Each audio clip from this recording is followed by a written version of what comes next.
partir dali, nunca mais eu peguei uma oferta sem negociar. Eu nunca tinha feito o raciocínio dessa forma. Nós mulheres acho que temos essa propensão, né, de também querer decidir mais rápido, com medo de não achar que a gente também pode ter ali a rédea da negociação na mão. Na maratona é muito simples, tá escrito lá, chegada, né? Mas na vida da gente, qual é o pórtico? Então eu adotei isso para minha vida, porque eu também tinha essa ansiedade. Isso vem às vezes um pouco da nossa cabeça de mundo corporativo, ou é mais uma coisa nossa, feminina? Olá, bem-vindos à segunda temporada do Capital Cast. Estou eu aqui mais uma vez com mulheres incríveis para mostrar o quanto elas podem fazer em todas as áreas, seja na incorporação, seja nos investimentos, seja na alta performance, em qualquer lugar. E hoje eu trago duas pessoas muito, muito especiais. A Lisa Dossi. A Lisa é empreendedora para mulheres investidoras e fundadora da ISV, uma FinCare. Aliás, eu adoro esse termo, FinCare. Olá, Mari. Muito bom estar aqui de novo. Muito bom, né? Mais uma vez. Fala um pouquinho da FinCare.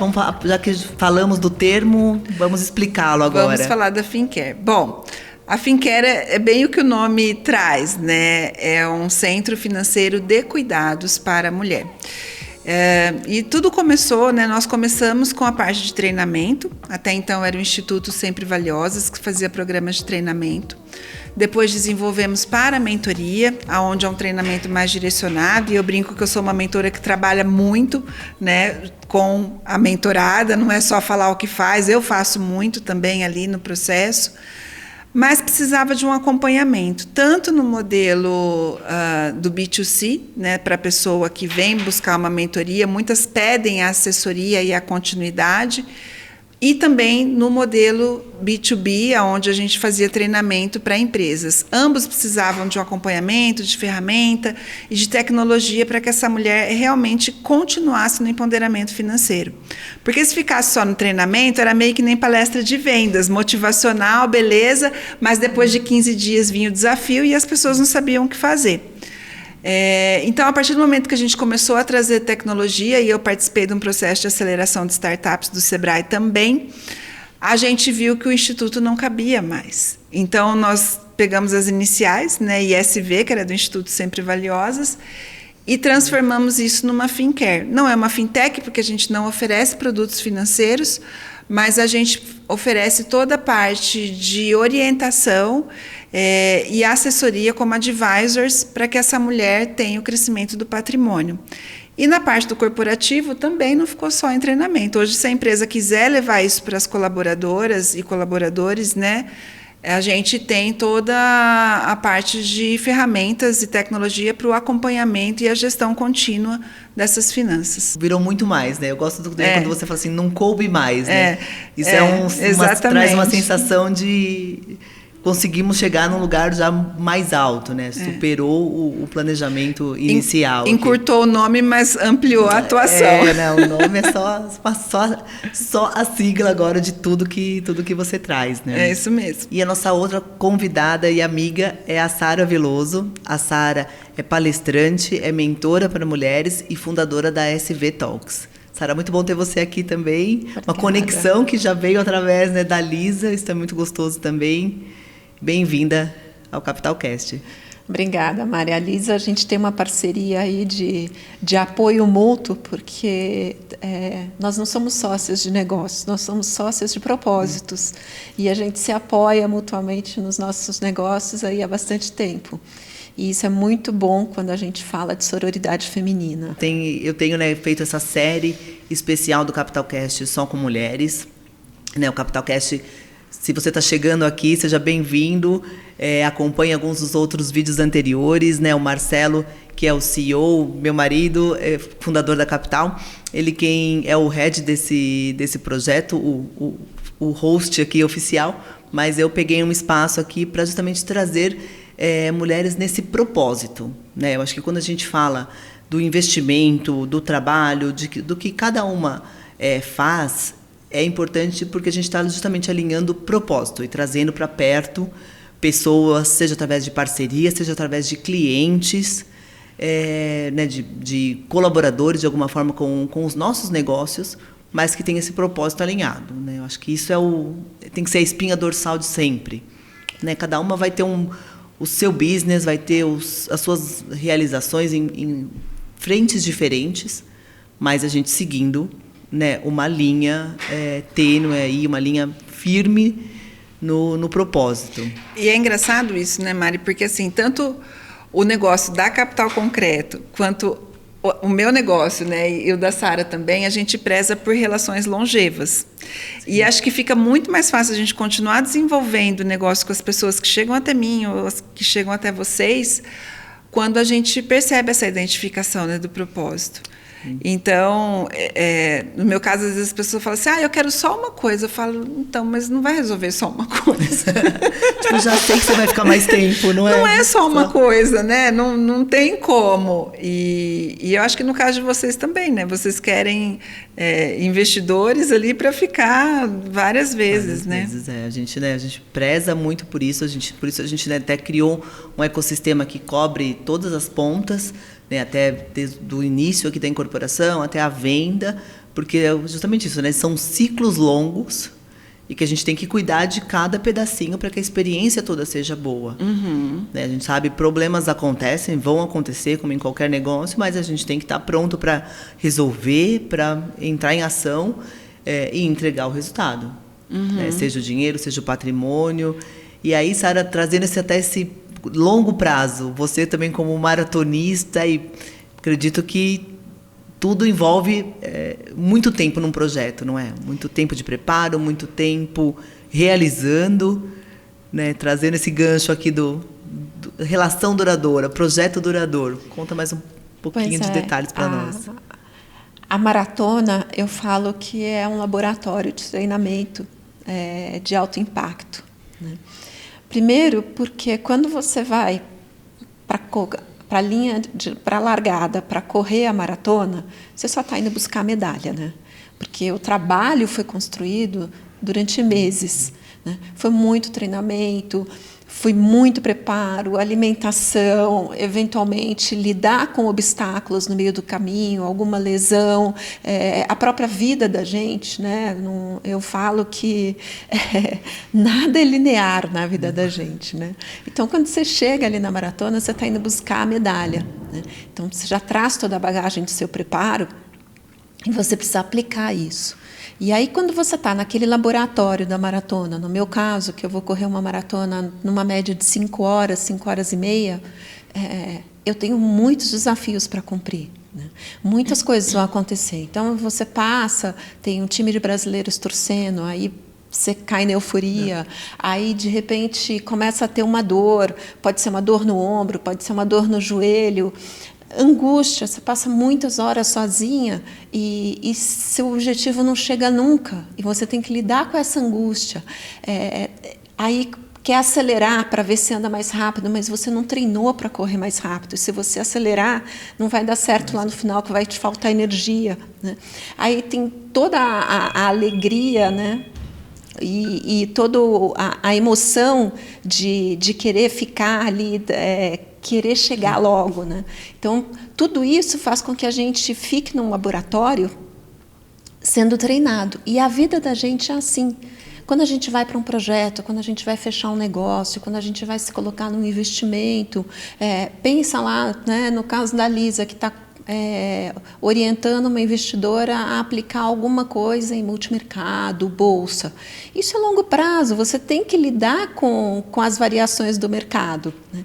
A gente vai fechar um negócio, aí o cliente fala uma coisa atravessada. Como é que você vai pegar o jogo de cintura?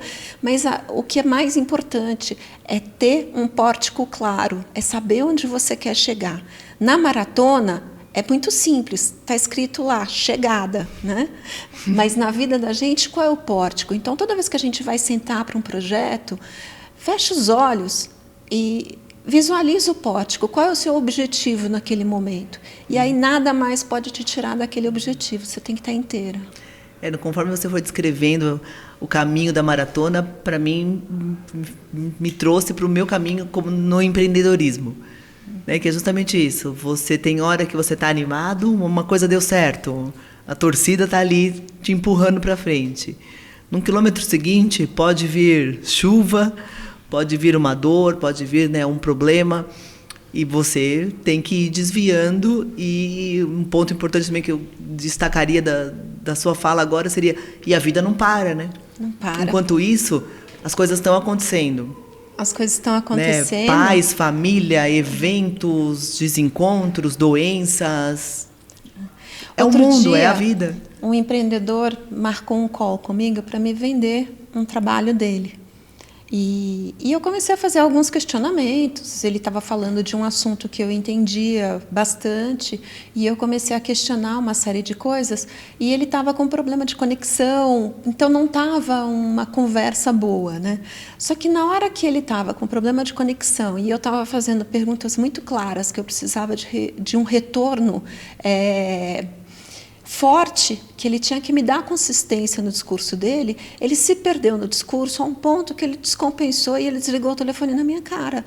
Aí você fala assim, tipo, acabou a ideia. Como que essa pessoa vai empreender? Fala pra mim. Né? Você teve que dar uma ajuda emocional não, ali. Não deu nem tempo de dar uma ajuda emocional, porque assim, ele queria me ajudar a vender o meu negócio, né? Mas eu comecei a questionar os riscos que o projeto que ele estava colocando para mim poderiam acarretar no meu negócio, e como que ele ia me ajudar a não acontecer isso. Por exemplo, pegar o meu domínio, cair numa lista negra de spams, é uma preocupação que eu tenho. Sim. E qualquer empreendedor tem, né? E eu comecei a fazer esses questionamentos para ele, e ele estava tão instável, tão despreparado para lidar com perguntas incisivas, que ele jogou a toalha, né? Agora, a gente não pode, quando você está empreendendo, quando você está investindo, quando você está trazendo um investidor para o seu negócio, você tem que estar preparado para isso, porque a outra ponta a gente não conhece, a outra ponta tem os recursos dela. E a maratona me ensinou a saber quais são as minhas reações nesse momento. Então, como é a reação da Sara na hora que ela fica angustiada? Qual é a reação da Sara na hora que ela está no ápice da euforia? Como é a reação da Sara quando a outra pessoa tira ela do sério, né? E se eu sei como eu reajo, eu posso lapidar essa reação e levar isso para uma forma positiva, porque não tem nada errado a gente perder a paciência. Não tem, vai acontecer, vai acontecer. Mas eu não posso perder o cliente por causa disso. Né, como problemas, como, né, justamente, né, numa negociação com investidores, aqui na capital mesmo, nós temos investidores, mas ainda não vendeu o meu apartamento, o mercado não foi esse, né, o mercado mudou. E a nossa resposta, né, nossa orientação e nossa resposta aqui mudou. Né, nós passamos uma pandemia, né, alguém previu, né, não tinha como a gente, né, avaliar, tem como a gente agora manobrar e fazer um caminho novo sobre esse problema. Né? Ou quando eu pergunto geralmente para o investidor, você tem pressa? Você quer vender rápido agora? Então, minha orientação reduz um pouquinho o valor que você está pedindo. A gente vai viabilizar logo esse dinheiro. Mas aí compromete a rentabilidade? Vai. Mas tem outra forma, Lisa? O investimento no concreto, ele é de longo prazo. Mas é engraçado como que a parte emocional muitas vezes deixa a gente não olhar, né, o que está acontecendo de fato. Vindo para cá, eu recebi uma ligação de uma mentorada, porque assim, é o que eu falo. O meu foco é orientar a gestão patrimonial, não é só a carteira de investimentos. E aí essa mentorada falou, Lisa, eu tenho um apartamento, falou brevemente lá da situação do apartamento, que ele está valorizado, está reformado, e eu recebi uma oferta que vale de um valor, ele está mal alugado o apartamento dela, tem isso também, né, que ela falando, ela não percebeu, mas quando eu fiz as contas, eu falei, não, ele está mal alugado. Aí ela falou, recebeu uma oferta do mesmo corretor que aluga, por um valor que claramente está abaixo de mercado. Mas olha só, e ela falou assim, eu preciso vender, porque eu tenho uma situação que eu preciso vender esse apartamento X. E eu falei, nossa, que interessante. O corretor ligou ofertando para ela. ela não percebeu o quanto ele quer comprar esse apartamento. Para a mesma pessoa que já está morando, que é extremamente viável você comprar o apartamento que você já está morando, né? Ainda mais que ele está bem. E aí eu falei para ela, respira. E aí ela rapidamente já me falou as contas que ela fez de pagar imposto sobre ganho de capital, que isso também, né, as minhas mentoradas estão preparadas, que elas sabem que tem que pagar, mas muita gente não lembra na hora de fazer transação imobiliária. E eu falei para ela, respira. Da mesma forma que você acha que você precisa vender por conta de uma demanda X, a outra pessoa está doida para comprar. E pelo menos, primeiro que nem acho que você tem que entregar assim, mas pelo menos esse valor do imposto que você vai pagar, mais a comissão, você tem que colocar como upside no valor que estão te propondo. E vai olhar o mercado e vamos chegar num preço, mas respira. A pessoa quer também. Então, eu acho muito engraçado que nós mulheres acho que temos essa propensão, né, de também querer decidir mais rápido com medo de não achar que a gente também pode ter ali a rédea da negociação na mão. Né? Aí ela falou assim, nossa, é verdade. Eu falei, obviamente a pessoa está doida para comprar, até porque não foi nem você que ofereceu, ela te abordou, né, querendo comprar. Ela abordou, né, só pôr na conta também, por exemplo, o custo que ela não terá de fazer uma mudança, Sim, de sair dali, sim. Porque ela como proprietária está com a carta na mão, sim, de poder pedir o imóvel, por exemplo. Se está morando lá, o imóvel já está adequado para morar. Então, se tiver alguma intenção de reforma, não precisa ser imediata, pode ser num médio prazo. Esse olhar tem muitas coisas aí que outro contam, lado, né? eu acho que é algo que nós mulheres, a gente ainda às vezes se coloca como refém numa negociação. A gente ainda não... Nessa parte, eu acho que a gente tem que aprender mais com os homens, sabe? De ter sangue frio e olhar o que o outro lado quer. Sim, né? Concordo. Eu não sei se é uma... acho que é um aprendizado mesmo. Acho que a gente, muitas vezes, até às vezes trabalhando em organizações grandes, a gente acaba tendo menos voz numa negociação. Uhum. E aí, quando a gente sai para empreender, esse skill não foi tão ajustado, tão trabalhado. E uma clareza do que você está falando, nós todas já fomos do corporativo. Gente, eu aprendi a negociar o meu salário de oferta de trabalho na penúltima empresa que eu passei. E eu aprendi a duras penas. Eu entrei numa posição gerencial sênior de uma área que estava sendo construída. 15 dias depois estava vindo um colega homem para uma posição equivalente à minha. Né? Finanças tem várias vertentes. Eu estava numa área, ele vinha numa outra, mas em termos de hierarquia era exatamente a mesma coisa. E eu aceitei aquele trabalho achando o máximo e ele pedindo muita coisa. E eu conheci o diretor, e eu vi o diretor negociando com ele. E eu não fiquei com raiva, não. Eu achei aquilo o máximo. Eu falei, olha, serviu para eu aprender. A partir dali, nunca mais eu peguei uma oferta sem negociar coisas que eu poderia. Porque muitas mulheres ainda, e eu passei por isso também, acham que o trabalho oferecido, nossa, graças a Deus, é um favor. Esquece que a empresa precisa muito daquele currículo ali. Uhum. Esquece o quanto que a gente vai contribuir ali. Né? Vai dar para... E isso, na linha de treinamento, eu também bato bastante. Muitas vezes, poxa, esse salário vai dar para pagar minhas contas. Não é só para pagar as contas, é para ser mais para pagar as contas, porque é assim que você vai investir e criar a tua independência financeira. E eu mesmo passei, né? Eu falo sem dor nenhuma. Eu aprendi a negociar na penúltima empresa que eu passei. Mas foi uma vez só também. A partir dali, e adivinha, todas as vezes que eu negociava, eu ganhava. Então, não era nenhum pedido absurdo. Porque... Eu ganhava algo a mais ali do que eu estava sendo inicial a oferta. Porque também, gente, tem uma coisa, né? A gente, como mulher, tem aquele ditado que as nossas avós, né, falavam, né? Olha, minha filha, cuidado, que quem muito escolhe será escolhida.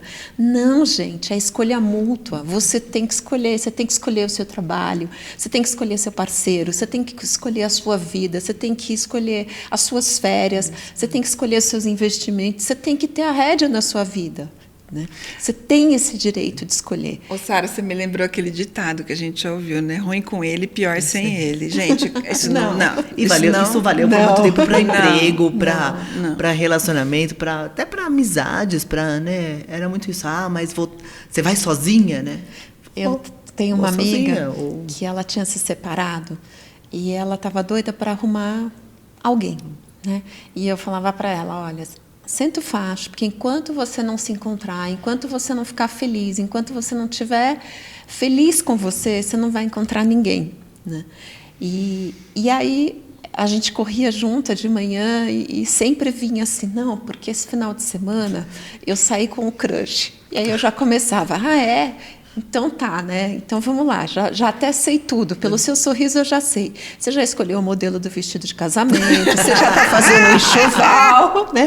Não sei o que lá. E ela assim, como você sabe? Então, porque é isso, né? Só que lembra que ele é só um crush. Você não sabe nem se ele presta. E você já está querendo escolher o vestido de casamento. Idealiza, né? E foi assim, foram muitas conversas, muitas passadas, muitas corridas. E outro dia, eu fui almoçar com ela, e ela hoje está casada, e ela assim, ai, Sara, que bom que eu te ouvi.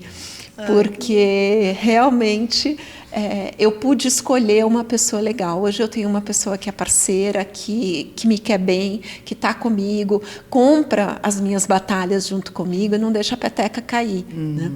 Porque não é ruim com ele, pior sem ele, né? Primeiro, a gente tem que estar centrada com a gente.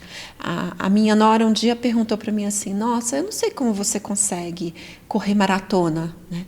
E eu falei para ela, eu gosto da minha companhia, eu gosto de conversar comigo. Para correr maratona, a primeira coisa que tem que acontecer é que você tem que gostar de estar sozinha com você, porque é muito tempo de treino. De novo, né? Lá na prova é só ir buscar a medalha, né? Mas quantos quilômetros eu corri em treino, sozinha, conversando comigo mesma, com os meus pensamentos, as minhas ideias, as minhas angústias, né? As tristezas, as alegrias, os planos, os projetos, para poder completar uma maratona, né? Então a gente tem que gostar da gente. Isso é essencial. Vale para tudo, né? Para definir, é perfeita essa colocação, porque é muito ampla, né? A gente não está aqui falando de investimento, né? Não estamos aqui falando de um business específico. Eu acho que isso serve para tudo, para na hora de escolher uma companhia, de escolher um investimento, de escolher um trabalho, né? Uma companhia, digo assim, até maior, de vou correr, vou participar de um grupo, faz sentido para mim, mas porque faça sentido, porque agregue, né? Porque seja o plus, e não porque, sem isso eu não vou. Sem isso eu nem faço. Ou então então eu levo isso assim mesmo, né? Quantas vezes a gente vai numa loja buscando uma roupa e aí não tem aquilo que você idealizou na sua cabeça, e você acaba saindo com uma sacola de uma outra coisa que a vendedora te empurra, fala assim, não, mas isso serve. Não, isso não serve. Não é isso que eu queria, não foi isso que eu idealizei para mim. E isso tem que ser em tudo da vida da gente. Todos os nossos projetos, os nossos planos, eles precisam ser muito bem escolhidos. E se a gente optar por não ter algo em prol de outro, a gente tem que saber, tem que ter muito claro quais foram as razões da mudança da escolha. E não porque outra pessoa escolheu, ou porque era mais fácil, ou porque eu não estava com vontade de discutir. Eu não quis argumentar, não quero arrumar problema. Não quero arrumar problema no meu relacionamento. Não quis contrariar meu filho. Não quis, não, porque meu chefe. Não, gente. Você pode se colocar sem perder elegância, sem ser desrespeitosa, mas levando aquilo que você escolheu, ou no mínimo aquilo que você concordou. E não... Que você entendeu que naquele momento fazia sentido. Exatamente. Né? Eu gosto muito, numa palestra, eu ouvi uma palestrante falando 2 termos que eu peguei muito para mim, que eu gostei muito da diferença, né? Do conflito para o confronto. Né? O conflito, ele é saudável. Né? Então, eu acredito que você tenha mentorados, né, Elisa, que te conflitam. Muito, e eu gosto demais. Eu sempre já teve vezes, né? E os meninos a Sara fica falando, quando que você vai ter cliente homem? Eu falo, eu tenho alguns, mas tem que ver se eles também querem. Porque outro dia um rapaz me procurou, ele falou assim, olha, eu não entendo tanto quanto você, mas eu estudo, eu sei. Eu falo, então, essa é a mentoria que eu mais amo, porque dá oportunidade. A Sara é um exemplo, a Sara conhece muito.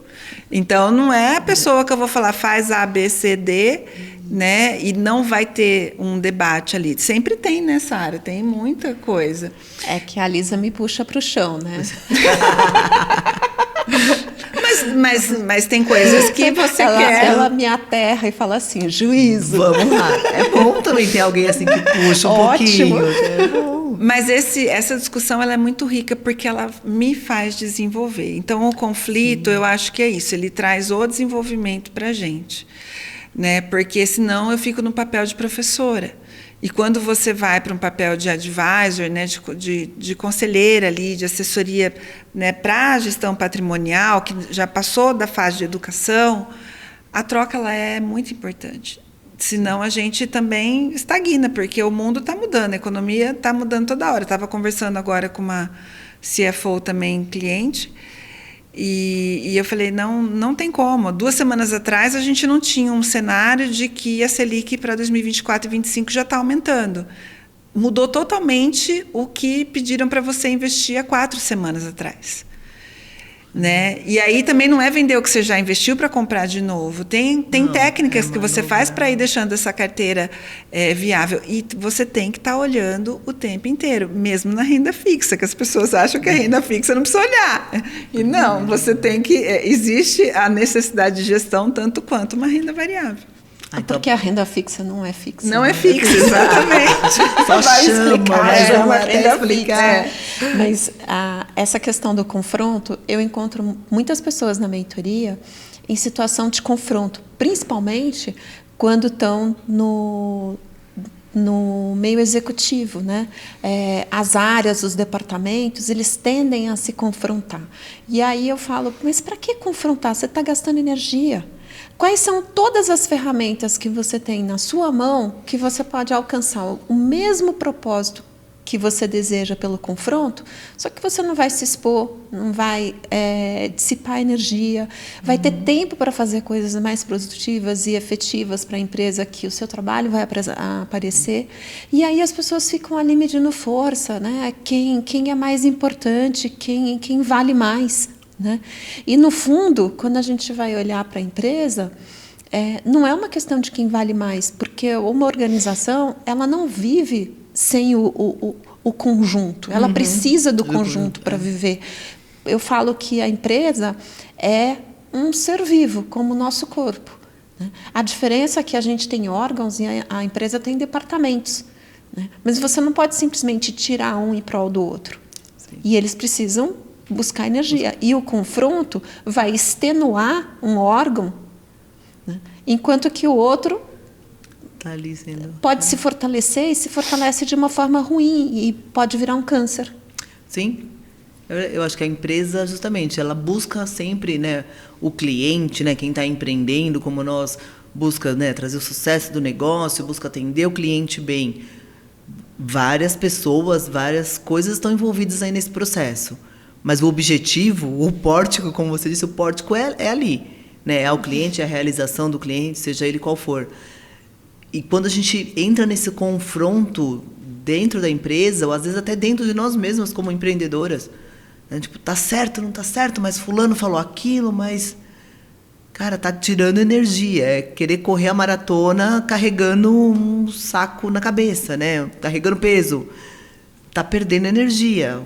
Vamos mirar, vamos parar, respirar e ver quem está sobrecarregado, quem está, às vezes, fazendo menos ou não fazendo o que devia, né? E ajustar. Essa perda de foco, gente, eu acho que é o que mais consome a gente em tudo, né?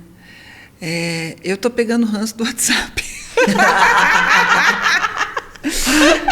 Gente, de verdade. É muita coisa. Tá, né? Muito difícil. Às vezes eu pego e falo assim, não, deixa eu mandar uma mensagem para a Mari, que eu preciso pedir o endereço da onde a gente vai gravar o podcast. Beleza. Eu entro no WhatsApp, mas assim, é milésimo de segundo que eu vou passar umas 5 mensagens respondendo. E às vezes você esquece até do pedir depois o endereço. nem lembro mais do que eu te peguei, do que eu precisava te pedir. E aí passa, e aí vem aquela coisa, né? Muitas vezes você vai lembrar que horas, à noite ou no início da manhã, num horário não adequado para mandar mensagem. Isso acontece com a nossa equipe também. Aí outro dia eu estava conversando com uma moça que ela é aquela função nova CHRO, né? Que é da Chief of Happiness, não, CHO, Chief of Happiness Office, que prega a ciência da felicidade no escritório. Lisa, você não pode mandar mensagem fora de horário, porque mesmo que você fala para o seu funcionário não ver, você está incomodando a vida pessoal dele. Eu falei, faz sentido, tá certo, eu acato. Então, eu preciso lembrar, não mandar mensagem.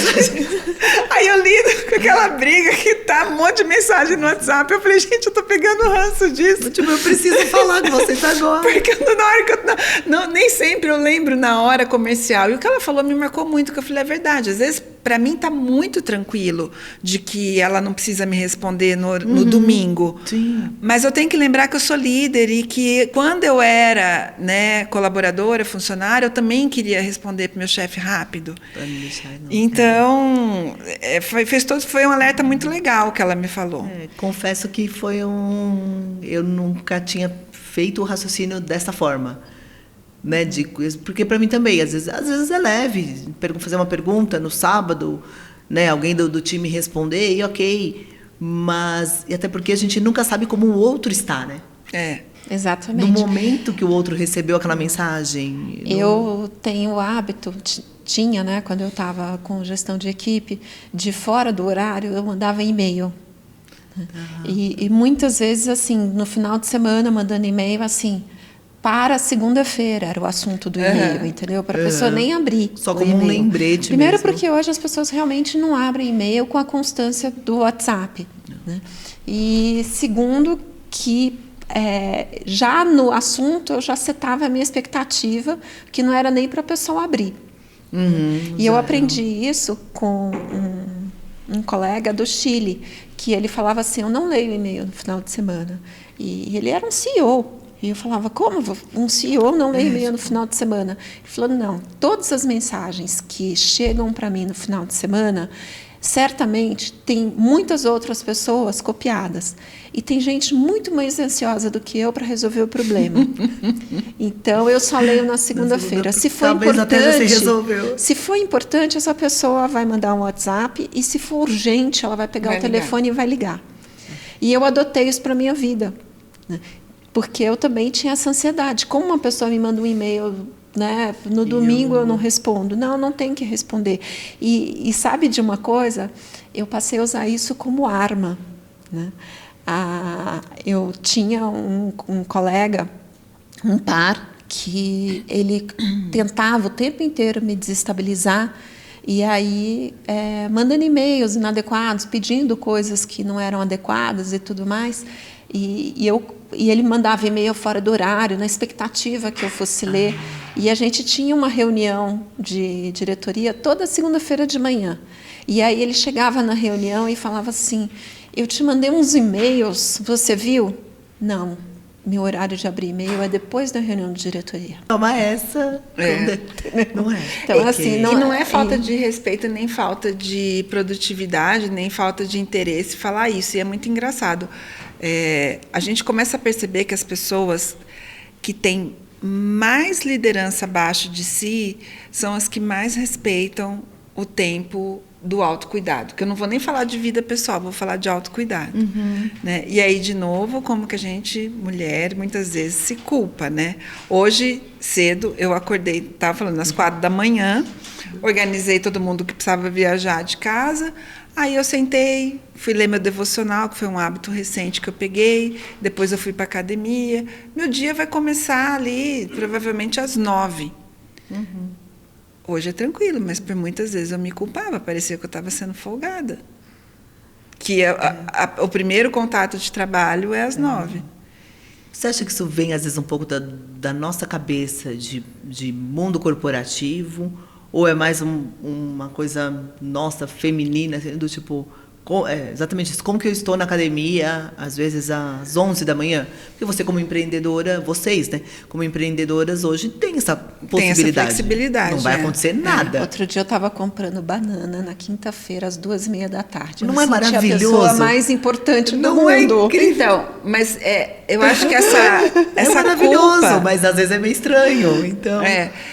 Mas a culpa, às vezes, vem da falta de clareza, né? E quem me traz muito puxão, muitas vezes, é meu marido, que ele fala assim... Eu falo, nossa, comecei a trabalhar às 10, porque às vezes eu vou fazer fisioterapia, alguma coisa assim, comecei às 11. Aí ele falou assim, todo dia você vai até às 10 da noite. Você tem aula à noite, você atende, às vezes, né, mentorado final de semana, as médicas principalmente, sempre é final de semana. A gente foi recentemente para Porto de Galinhas, eu fiz reuniões de lá. Aí ele falou, cadê o balanço? E é verdade. Então, assim, nós, mulheres, muitas vezes trazemos muito o ônus, né, disso, sem pensar no todo. Uhum. Né? E aí você também tem que ir para outra pergunta, né? Quem morreu porque eu comecei às 11? Né? Quem morreu porque eu fui no mercado 2h30? Isso eu aprendi na minha carreira corporativa, porque trabalhando com comunicação, o meu dia terminava muito tarde. E quando eu fui para o mercado de comunicação, eu tinha vindo da indústria. E a indústria começa às 7 horas da manhã. Então, eu chegava na Band às 7 da manhã, era eu e o Boixá, não tinha mais ninguém na Band. E aí, quando era 6 da tarde, que eu estava morta, queria ir para casa, as pessoas chamando para reunião. Aí eu comecei a ajustar o meu relógio. E esse foi um dos maiores aprendizados da minha vida. Quando eu falo assim, primeiro eu, depois os outros, eu pratiquei isso durante a minha vida toda, nos últimos anos, quando eu fui para o mercado corporativo. Porque o que eu aprendi? Já que o fuso era deslocado e eu acordo cedo, então eu acordo cedo, faço ginástica. Se eu tenho um médico, eu agendo de manhã. Eu sempre tentei colocar minha vida toda de manhã e começar a minha agenda a partir das 10 da manhã no trabalho, porque ela só ia terminar às 8 da noite. Então, por que eu tenho que começar às 8 da manhã? E com uma tranquilidade muito grande. Isso me trouxe estou lembrando da Chief Happiness lá, Office, mas porque isso me trouxe um estado de felicidade muito grande, porque, primeiro, eu parei de faltar nos meus compromissos pessoais. Porque se a minha demanda de trabalho era à tarde, todos os compromissos que eu marcava de manhã, era muito raro eu precisar remarcar ou cancelar. Uhum. Né? E segundo, eu passei a começar o meu dia efetivamente com atividade física. Então, na hora que eu chegava para trabalhar, eu estava com a bateria no ponto, porque já estava aquecida. Endorfinas carregadas. Endorfina carregada. É outra vida. E eu parei de acordar para trabalhar. Eu passei a acordar para cuidar de mim. Aí chegava do treino, sempre tinha um tempo para tomar um café, para tomar um banho, para ter uma leitura mínima, para depois ir trabalhar. Então, foi um aprendizado muito importante para mim. É bem... Porque às vezes é justamente isso, né? Você fala, você falha no primeiro compromisso do dia com a pessoa mais importante. Exatamente. Que é você. E no investimento também é assim, né? Porque eu falo muito para as pessoas. Eu sou do tempo que a gente tinha a caderneta na mercearia. Então, a gente ia na mercearia, pegava as coisas, no final do mês minha mãe passava lá e pagava a caderneta. Né? Só que se minha mãe atrasasse a caderneta, eu não passava na frente da mercearia, eu dava a volta no quarteirão para poder passar em casa, porque eu sabia que a caderneta estava atrasada. Né? A gente tinha que ter esse comportamento com os nossos investimentos, com as nossas reservas. Né? Qual a primeira conta? Quando eu comecei a ter consciência financeira, qual era a primeira conta que eu pagava todo mês? A minha. A sua. Primeiro eu pago a mim. Para depois pagar a conta de luz, a conta de água, condomínio, IPTU, o que seja. Primeiro pagar a Sara. Né? É um exercício muito forte de ser feito, mas a gente está sempre negligenciando a nós mesmos. Né? A gente se negligencia quando a gente se propõe a fazer uma dieta, quando se propõe a fazer uma atividade física, quando se propõe a fazer um estudo. Aí, para não perder tudo isso, o que você precisa? Precisa de um personal, precisa de um mentor, precisa sempre de ter o compromisso com alguém, porque a gente não está preparado para se respeitar. Para fazer sozinho, né? Assim, aquela coisa do... Mas acho que também não precisa chicotear tanto, Sara. É normal. Não, é normal. Esse preparo, né, a autodisciplina, ela não é natural. Não é. Se a gente for ver, realmente, é a tal história. A gente, né, que estuda sabe. O cérebro quer poupar energia, ele quer te deixar na zona de conforto. Ele não quer que você faça nada além de comer e dormir. Então, a autodisciplina ela já não vem naturalmente, né? E quando você tem alguém te ajudando a ter a autodisciplina, é por isso que personal e mentoria funciona tão bem. Exatamente. Sim. E é muito importante. Eu fui descobrir personal o ano passado.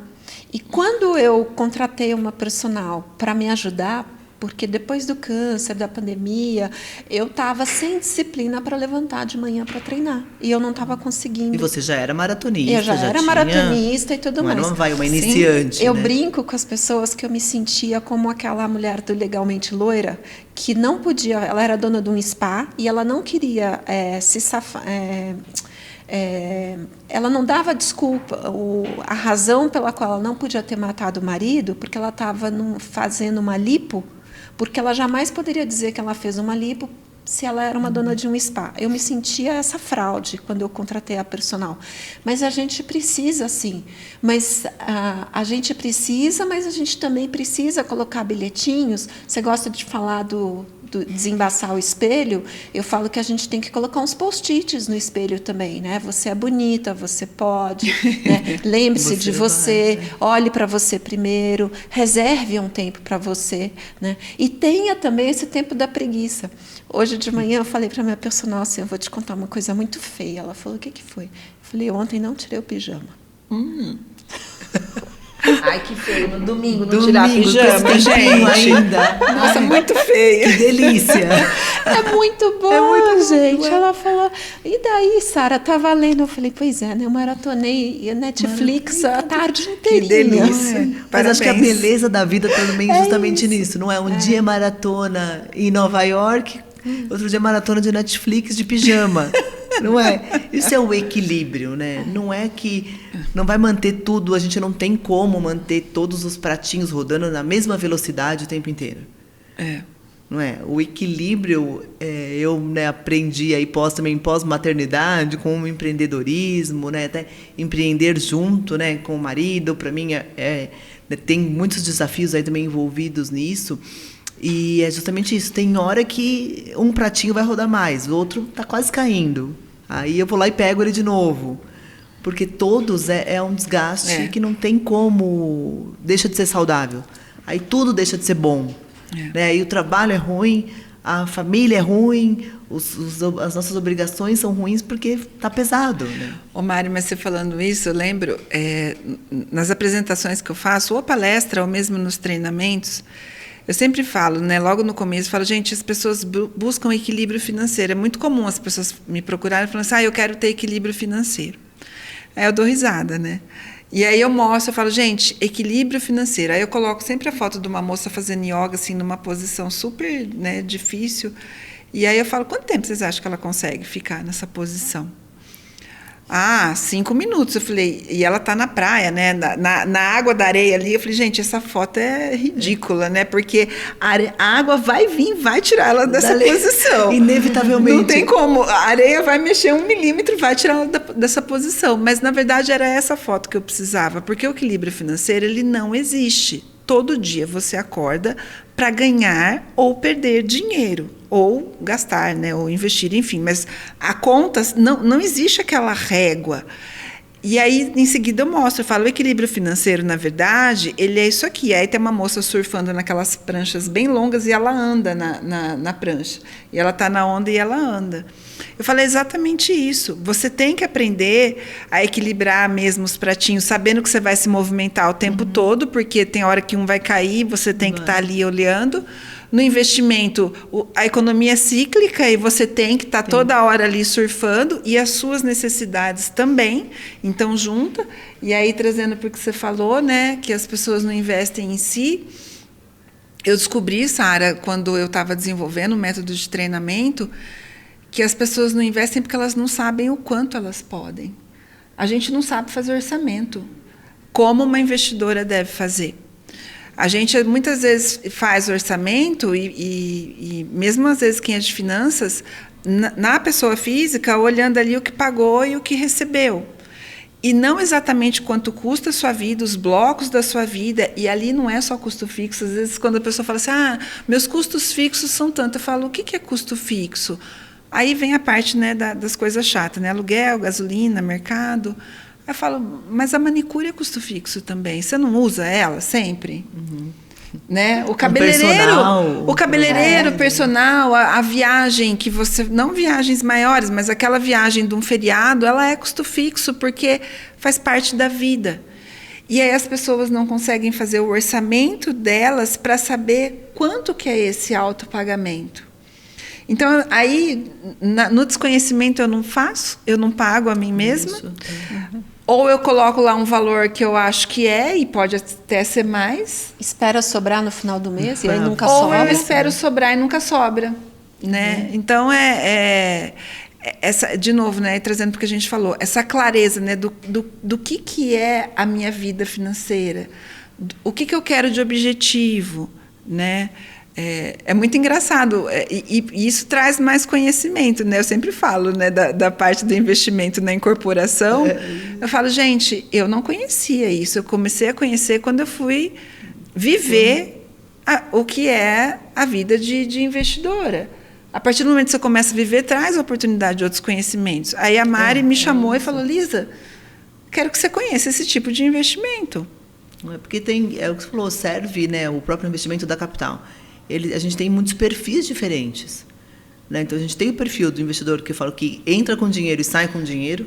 Então, ele só quer realmente fazer girar, né, esse recurso. Tem investidor que é patrimonialista e ele quer o imóvel, ele quer ficar com esse imóvel no patrimônio dele. Né? A gente tem um advogado que é um parceiro nosso, já um cliente de muito tempo, amigo, e ele até brinca comigo, ele fala, eu gosto da escritura, eu gosto de ver no meu nome, Mari. Ele fala, não vem vender, não. Às vezes chega a proposta, né, de algum imóvel dele, ele fala, não vem vender meus apartamentos, não, Mari. Eu não quero.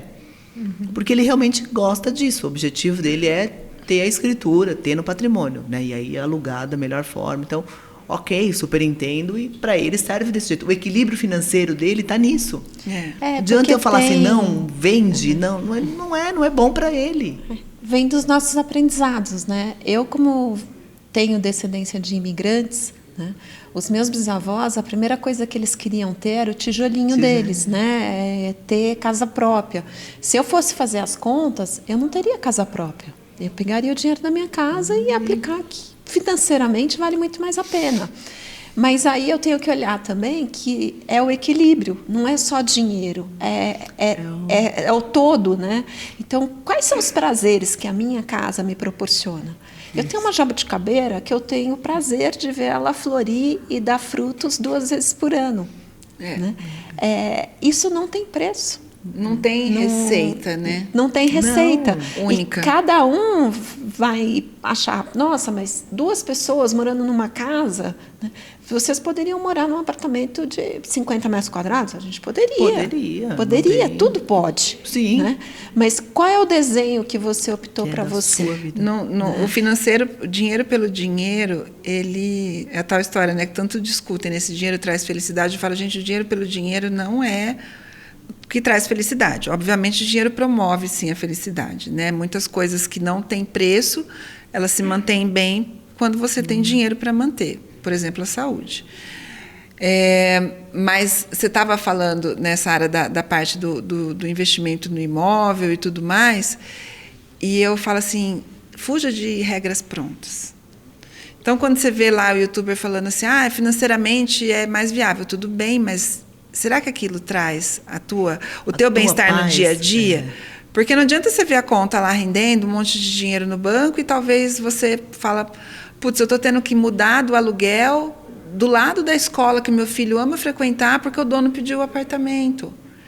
E tanto que a gente vê vários youtubers que falam que o imóvel não pode ser comprado, vai lá e compra, né? Porque tem hora que é isso que vale. É a realização, né? E você como mentora, né, financeira, tem que ter essa sensibilidade. Sim. Porque você pega, né, uma cliente como a Sara, que ama a casa, ama...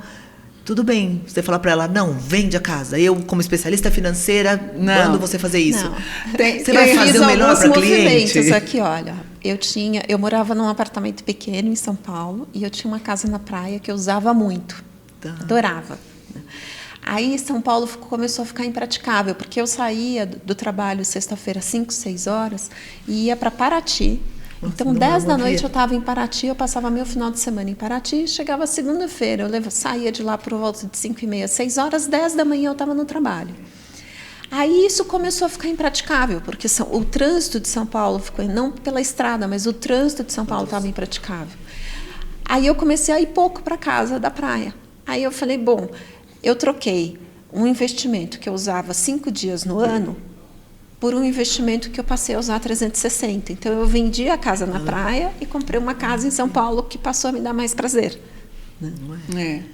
Eu lembro bem, na época da pandemia, eu fiquei sem a minha CNH, né? Porque na loucura da vida daquela época que você me conheceu, eu viajava para Americano, viajava para São Paulo todo santo dia.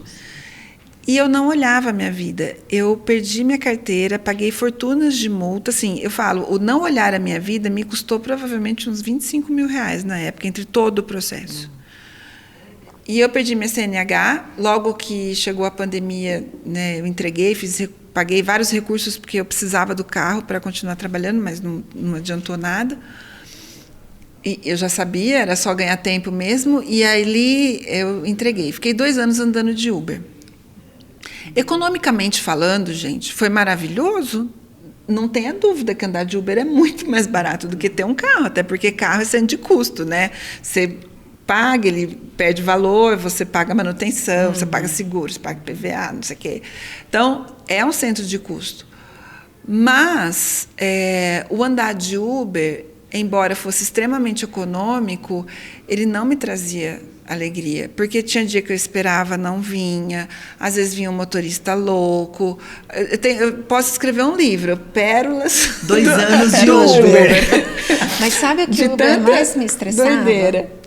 Mais te estressava do que Eu teve uma época, foi por questões de saúde, eu não podia dirigir e eu fiquei andando de Uber também. Mas o meu problema do Uber é que quando eu estava dirigindo, estava ouvindo música, né? Curtindo. E aí eu já, quando eu estava de Uber, eu já reservava coisas para fazer no Uber. E eu passei a trabalhar muito mais. Então, por exemplo, eu chegava no trabalho cansada, estressada, de responder mensagem, de responder e-mail, de ver uma série de assuntos, de pagar conta, porque eu já reservava o tempo para fazer isso no Uber. Então, pode até ter um ganho financeiro, mas o meu ganho psicológico, perdi tudo. E às vezes o contrário também é verdade. Bom, aí só para concluir a história, né? Então comprar carro é melhor? Nem sempre. Eu também sou muito favorável ao aluguel de carro, principalmente para aquela pessoa que às vezes tem pouco patrimônio financeiro e vai se descapitalizar.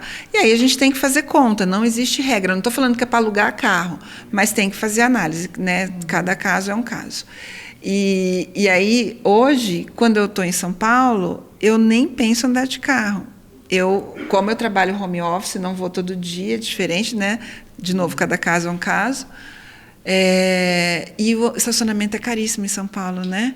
E se você for em 2, 3 lugares, você vai gastar. Você vai gastar, mais de estacionamento. Uma reunião, um almoço, do que você gastaria com o Uber. Então, hoje eu ando bastante lá, mas, lógico, não é meu dia a dia. Eu não fico lá todo dia. Eu não ando 3, 4 vezes por dia de Uber, diferente do período lá dos 2 anos.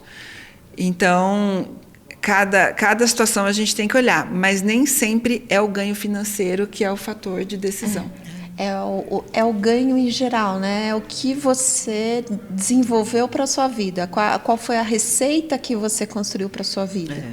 Tem que fechar, tem que fazer sentido no todo, né? Exatamente. Financeiramente é bom, mas me deixa mais estressada. Já vou cansada. Ou me irrita, ou ter que esperar, ter que não saber quem está dirigindo, não vem.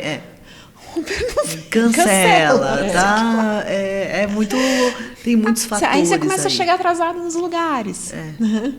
Igual, por exemplo, eu e o Marcelo, a gente ficou um bom tempo quando a nossa filha era pequenininha com um carro, porque atendia. A gente trabalha junto. Né? Neném saía pouco de casa. Atendeu. Quando ela começou a ir para a escola, que aí tem um compromisso com um horário realmente rigoroso, né? Não funcionou mais. E aí eu falei, a gente precisa de outro agora, porque não... às vezes ele estava numa reunião, dava o horário e aquela coisa, não, eu chego a tempo. Aí era isso, era um baita estresse, porque ele tinha que sair do compromisso e chegar a tempo, e às vezes não chega, né? São Paulo, trânsito, reunião, e era isso. E eu do outro lado num baita estresse, tem que sair, eu tenho que ir agora. Então era muito, às vezes acontecia estresse, assim, de falar, eu peguei um Uber, aí a gente chegava às vezes junto no lugar, sabe? Eu falei que eu ia chegar, falei, mas e se não?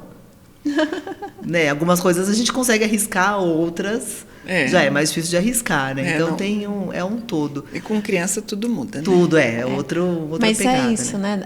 A vida em si não tem uma fórmula mágica, não tem uma receita única.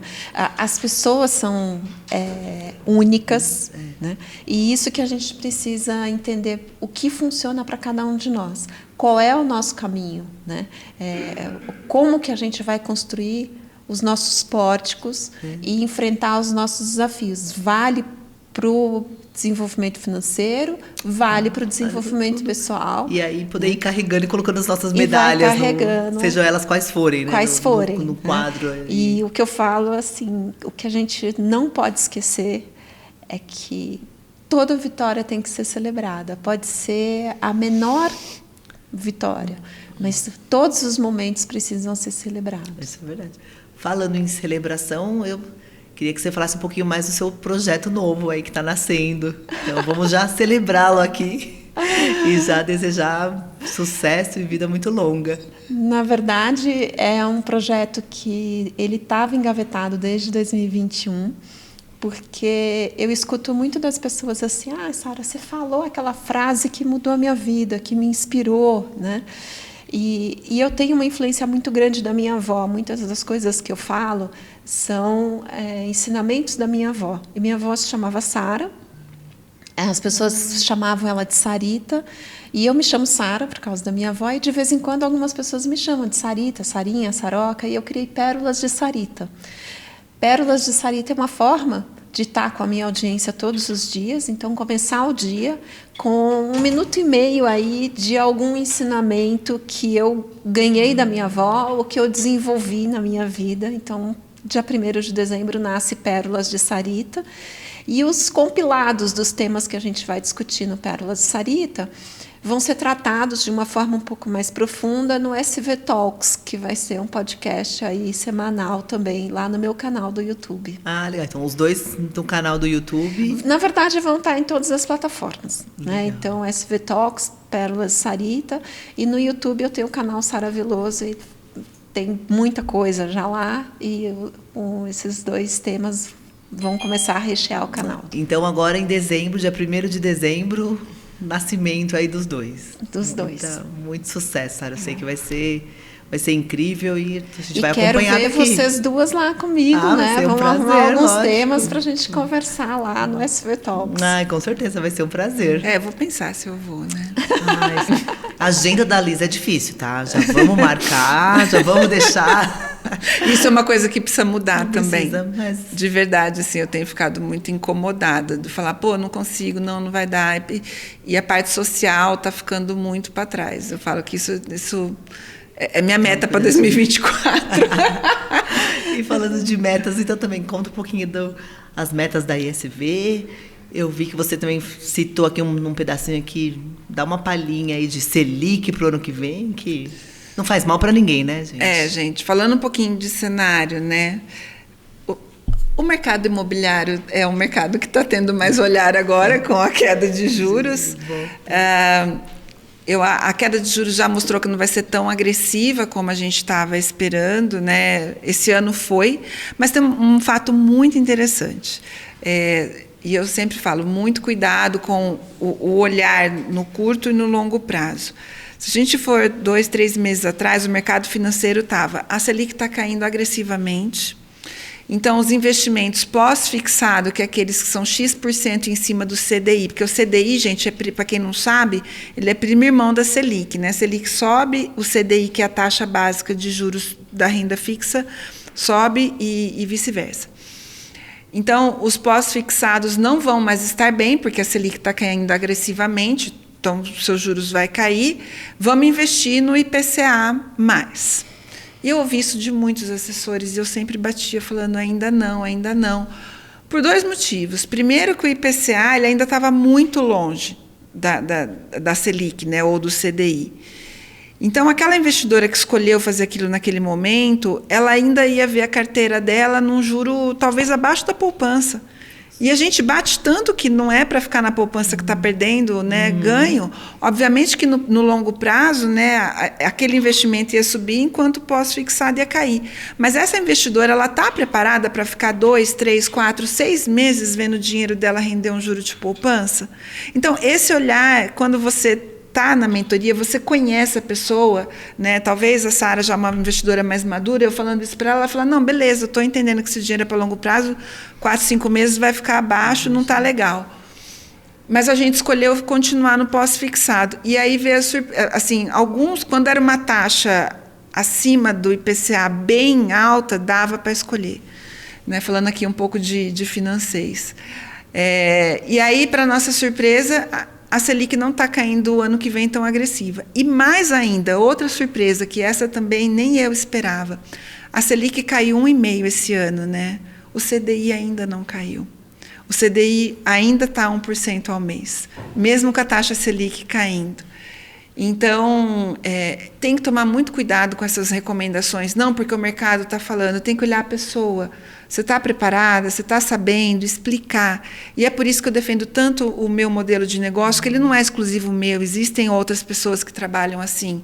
Mas entre uma assessoria de investimento e só um treinamento, a gente tem os dois, que eu estou explicando ali para ela o que está acontecendo no mercado nesse momento e olhando para ver, né, para essa investidora, o que ela está suportando pegar. Então, ela consegue pegar um pouco de conhecimento para o caso prático dela. Sim. Porque muitas vezes, Mari, a reclamação que eu ouço eu não entendo nada que meu assessor fala, eu não confio no que o assessor fala, e aí eu não estou criticando, porque tem assessores bons e ruins. Sim, eu mesma sou parceira de vários bons, né?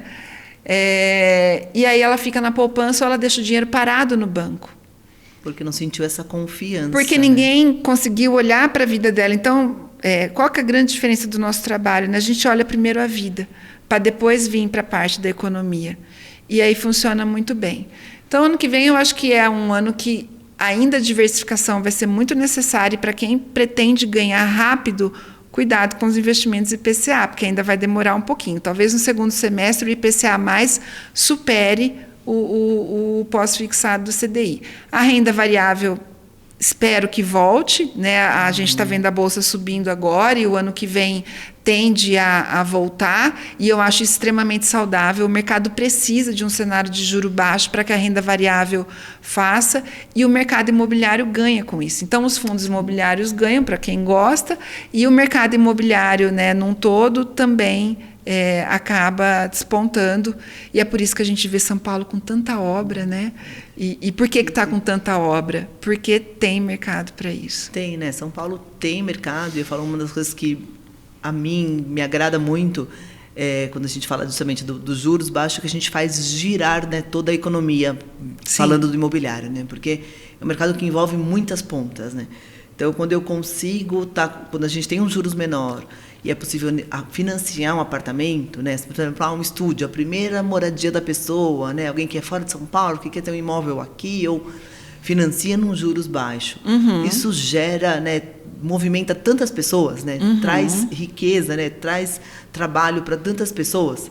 A gente está falando, né, aqui do banco, do correspondente, do cartório, aí depois dos móveis, né, um projeto de arquitetura, decoração, né? São tantas pontas que, né, eu falo, é tão legal ver tudo isso se movimentando. Então, eu acho que, né, e aí com isso a gente finaliza o nosso ciclo aqui na Capital, que é trazer o retorno para o investidor. Sim. Você sabe que tem muita gente que fala assim, mas você vai pegar financiamento imobiliário. Financiamento imobiliário, ele é fria se você pensar que você vai pegar um financiamento imobiliário de 30 anos e vai pagar todas as parcelas em 30 anos. Mas, às vezes, e eu falo por mim, eu consegui alavancar os meus imóveis porque eu fiz o investimento, comprei na obra, depois fui lá, fiz o financiamento imobiliário, só que aí eu suava para ir quitando no menor prazo possível. Não, e o imóvel valoriza também. O imóvel valoriza, né? São curvas. Porque assim, você olha aquela parcela, não tem só a taxa de juros, né? Você tem a taxa de juros, você tem a taxa de administração e você tem o seguro. né? Então, toda vez que você antecipa uma parcela, você está pagando menos seguro e você está pagando menos taxa de administração. E aí eu ia, né, amortizando aquele negócio, amortizando. A minha casa foi o melhor que eu fiz, porque eu financei em 30 anos, paguei em 3. Olha. Mas eu ia viajar para o exterior e meu marido disse, você não vai comprar nada? Eu falava, não, meu cartão de crédito está exausto. Ele precisa descansar. Ele está exausto. Mas porque eu tinha um objetivo. Sim. E isso também te dá um objetivo, né? Às vezes, a gente ainda não tem uma maturidade de fazer reserva, não tem maturidade de fazer investimento e guardar dinheiro. Quando você tem um objetivo, que é quitar um financiamento no curto prazo, ainda o pessoal que é assalariado pode puxar lá um fundo de garantia, que está lá num juro super ruim, você puxa esse dinheiro para quitar o financiamento, você consegue fazer algumas mágicas aí na sua vida que te ajudam muito a ter o primeiro imóvel, né? E tira aquele peso ruim do economizar, né? Não era aquela coisa e sempre não posso olhando gastar. a construtora correta, né? A construtora séria, que tem histórico, né? Porque tem muita gente que fala assim, mas eu comprei na obra e perdi dinheiro. Poxa, mas você investigou onde você estava Como tem investindo? gente, né, que fala, né, como financiamento, tem os adeptos, né, do financiamento, tem os contra consórcio, né? Até a gente tem um podcast com a Lu, que é nossa parceira no consórcio. Conheci né? ela. A Lu é super competente e ela fala muito sobre isso, né? Sobre estratégia.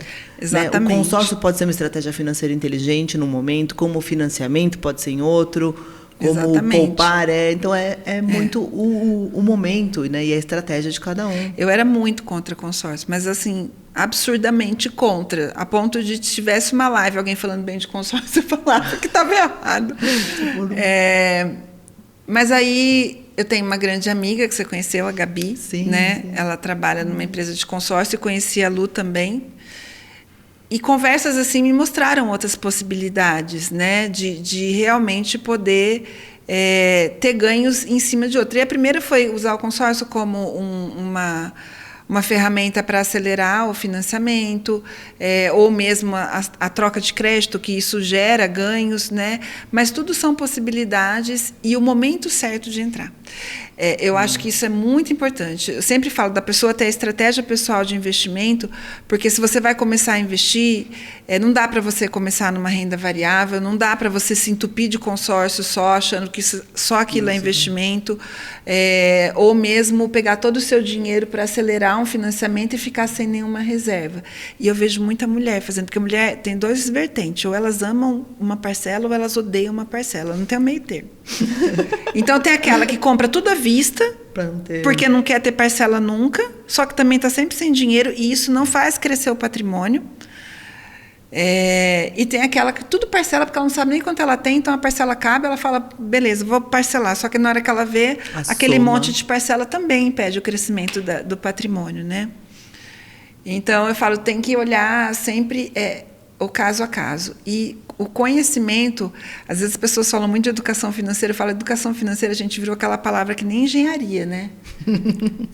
Engenharia. Pode ser espacial ou pode ser engenharia de produção. Exatamente. Né? E em física, a gente estudava movimento, né? E o professor sempre falava, o corpo está em movimento, depende do referencial. Né? Nós estamos aqui em movimento se a gente se comparar à Lua, se a gente se comparar ao Sol, mas a gente está parada aqui, sentada na cadeira.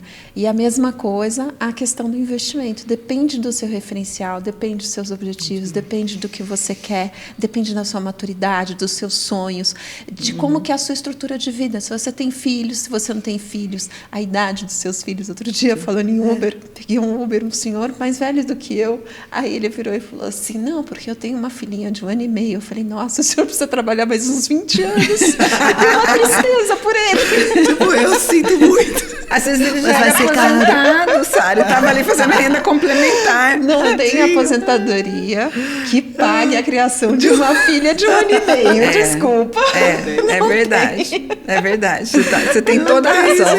Ainda mais uma filha, né? Outro dia o Wagner é um incorporador licenciado aqui da capital. Ele tem um casal, né? Já adolescentes, assim. Ele falou assim, é incrível como uma menina é muito mais cara. O menino, eu compro um shampoo e tá ótimo.